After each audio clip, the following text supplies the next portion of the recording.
தமிழர் முன்னேற்ற கழகம் ஏற்பாடு செய்யப்பட்டு இங்கு நடைபெற்றுக் கொண்டிருக்கின்ற ஆரிய பார்ப்பன அடிச்சுவடிகளை அடித்து நொறுக்கிய அறிவாசான் நமது முப்பாட்டன் திருவள்ளுவர் தினத்தை இன்று தமிழர் முன்னேற்ற கழகத்தினுடைய நிறுவன தலைவர் அண்ணன் அர்ஜுனன் அவர்கள் தலைமையில் தாளமுத்து நகர் பஜாரில் நடைபெற்றுக் கொண்டிருப்பது என்பது மிகவும் சிறப்புக்குரியது.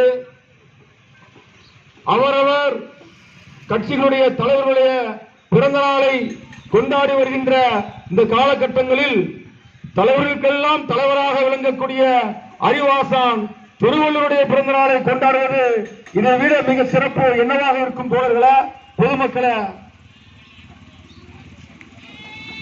2 அடியில் உலகத்தை அளந்த நமது அறிவாசான் நமக்கு கற்பித்த பாடம் பிறப்புக்கும் எல்லா உயிர்க்கும் என்பது அனைத்து உயிர்களும் சமம் என்பதை குறிக்கும்.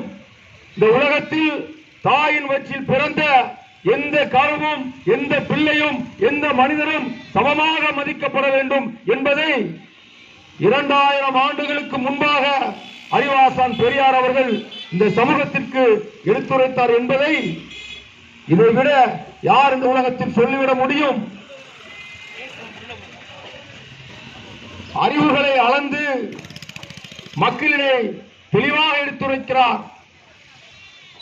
133 அதிகாரங்களை கொண்ட 1330 பாடல்களை கொடுத்திருக்கிறார். நம் வாழ்வியலை அப்படியே எடுத்துரைத்த அறிவாசான் திருவள்ளுவர் அவர்கள் இன்று நம்மிடம் இல்லாவிட்டாலும் அவருடைய சிந்தனைகள் நமது மனதில் பிறந்தோறு ஓடி கொண்டிருக்கிறது. திருவள்ளுவரை மறைந்துவிட்டு இந்த உலகம் இயலாது என்பதற்கு பிறப்புக்கும் எல்லா உயிர்க்கும் என்பது ஒற்றை குறையே சொல்லிவிட்டார். ஆரிய பார்ப்பான் என்ன சொல்லுகிறான்?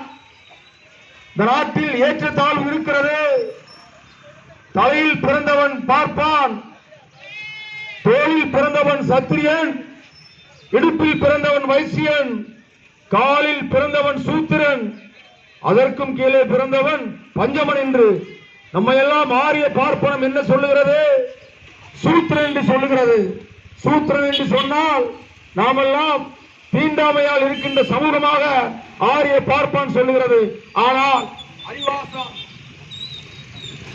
ஆனால் அறிவாசான் பிறப்புக்கும் எல்லா உயிர்க்கும் என்று 2000 வருடங்களுக்கு முன்பே நம்மை சமமாக்கி விட்டார்.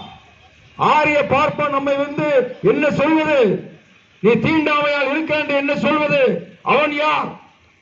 சிந்து சமவெளி நாகரிகத்தின் மூலமாக இந்தியாவிற்கு நுழைந்த ஒரு ஆரிய பார்ப்பான் நம்மிடம் சொல்கிறேன் என்று சொன்னால் அதை முறியடிக்க வேண்டும். அதனால் தான் திருவள்ளுவருடைய பிறந்த நாளையும் கொண்டாடி கொண்டிருக்கிறோம். திருவள்ளுவர்களுக்கு RSS சங் பரிவார் கூட்டம், பாரதிய ஜனதா கட்சி காவி நிறத்தை பூசுகிறது. ஒரு காலமும் திருவள்ளுவர்கள் காவி நிறத்தோடு என்றுமே இருந்ததில்லை.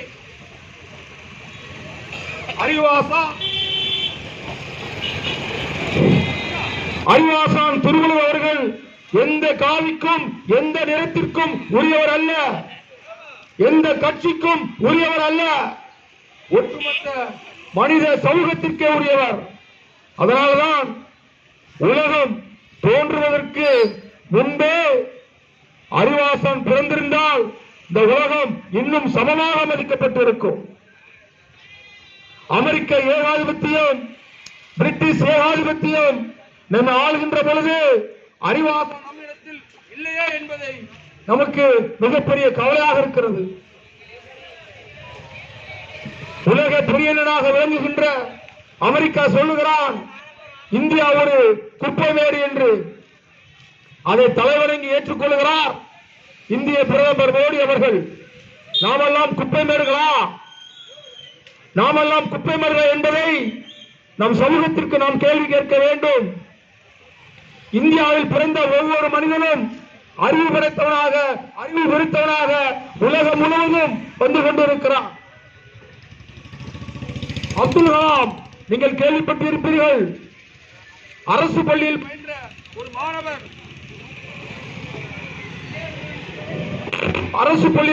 ஒரு மாணவர், அப்துல் கலாம் அவர்கள் இந்தியாவுடைய ஜனாதிபதியாக விளங்குகிறார் என்று சொன்னால் நாம் குப்பை